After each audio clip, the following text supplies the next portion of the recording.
عزیز دوستو، السلام علیکم ورحمۃ اللہ وبرکاتہ۔ امید ہے آپ سب خیریت سے ہوں گے۔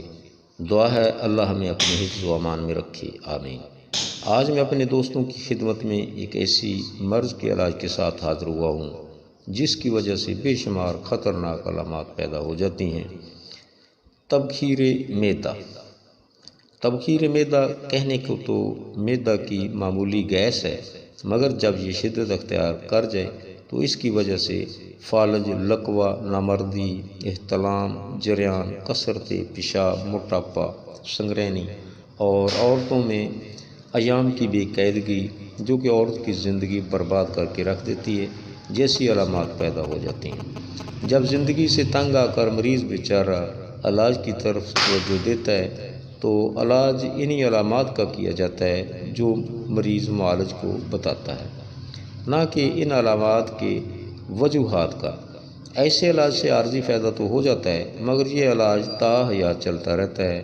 مسلسل اس طرح کی ادویہ کے استعمال سے ان کے سائیڈ افیکٹ بعض اوقات انتہائی خطرناک ظاہر ہونا شروع ہو جاتے ہیں جو مریض کے لیے جان لیوا ثابت ہوتے ہیں۔ دوستو، ایسے ہی پریشان حال، زندگی سے مایوس اللہ کے بندوں کے لیے اللہ کی رضا کی خاطر یہ میں طریقہ علاج بتا رہا ہوں۔ امید ہے انشاءاللہ اس سے بہت فائدہ ہوگا۔ میں کوشش کرتا ہوں کہ مریض دوا کھائے بغیر ہی ٹھیک ہونا شروع ہو جائے، اس لیے اس سے پہلے میں مریض کی غذا درست کرنا بہتر سمجھتا ہوں۔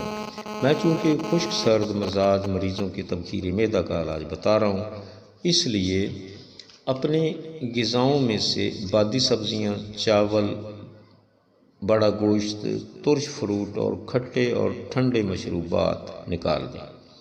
باقی سب غذائیں استعمال کریں۔ چند دن اگر ہو سکے تو بیسنی روٹی یعنی چنے کے آٹا کی روٹی کھائیں اور یہ نسخہ استعمال کریں۔ نسخہ سے پہلے گزارش ہے کہ میرے یوٹیوب چینل کو سبسکرائب کریں، ویڈیو کو شیئر کریں، لائک کریں، ساتھ بیل آئیکن پر کلک ضرور کریں تاکہ آنے والی آئندہ ویڈیو کا نوٹیفیکیشن آپ تک پہنچ سکے۔ میں اپنے دوستوں سے ایک اور گزارش کرنا چاہتا ہوں کہ میں نسخہ تیار کرنے کے طریقہ میں کسی قسم کی کوئی کسر نہیں چھوڑتا اور یہ کوشش ہوتی ہے کہ آسان سے آسان اور سادہ سا نسخہ آپ کی خدمت میں پیش کروں، مگر کچھ ایسے نسخہ جات ہوتے ہیں کہ ان میں تھوڑی سی پیچیدگیاں ہوتی ہیں، تھوڑی سی محنت ہوتی ہے، اس لیے اس تھوڑی سی محنت سے آپ نے گھبرانا نہیں اور نسخہ صحیح سے تیار کرنا ہے۔ مقصد یہ ہوتا ہے کہ دوا صحیح تیار ہو سکے اور محنت کرنے کا فائدہ ہو، اس لیے دوا تیار کرنے سے پہلے بات اچھی طرح سمجھ لینا بہت ضروری ہے۔ دوا تیار کرنے کے بعد اس کا طریقہ استعمال یہ انتہائی اہم ہے اور اس کی مقدار خوراک۔ ایسا نہ ہو کہ میں مقدار خوراک مثلا 100 mg یا چنے کے دانے کے برابر بتاؤں اور آپ اسے چمچ کے حساب سے لینا شروع کر دیں۔ ایسا کرنے سے فائدہ نہیں بلکہ الٹا نقصان ہونے کا خدشہ ہے۔ تو آئیے اب میں آپ کی خدمت میں نسخہ پیش کر رہا ہوں۔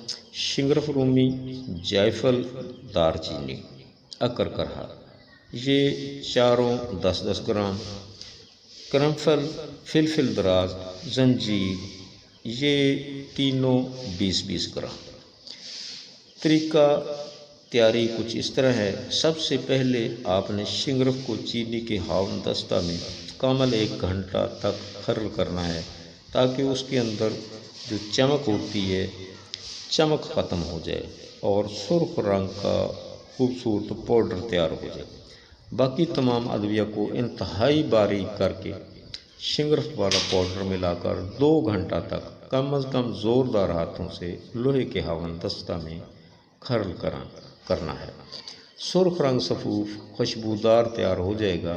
آپ نے نسخہ کی تیاری میں بالکل جلد بازی سے کام نہیں لینا۔ اب چنے کے دانے کے برابر یا 100 mg مقدار میں روزانہ 3 بار اجوائن پودینہ کے قہوہ سے یا چائے کی پتی کے قہوہ سے یا کم از کم نیم گرم پانی سے ہی لیتے رہیں۔ دوا کے استعمال سے پہلے آپ نے ایک کام کرنا ہے، شام سوتے وقت 250 گرام گندم کے آٹے کا سرسوں کے تیل میں نمکین حلوہ تیار کرنا ہے۔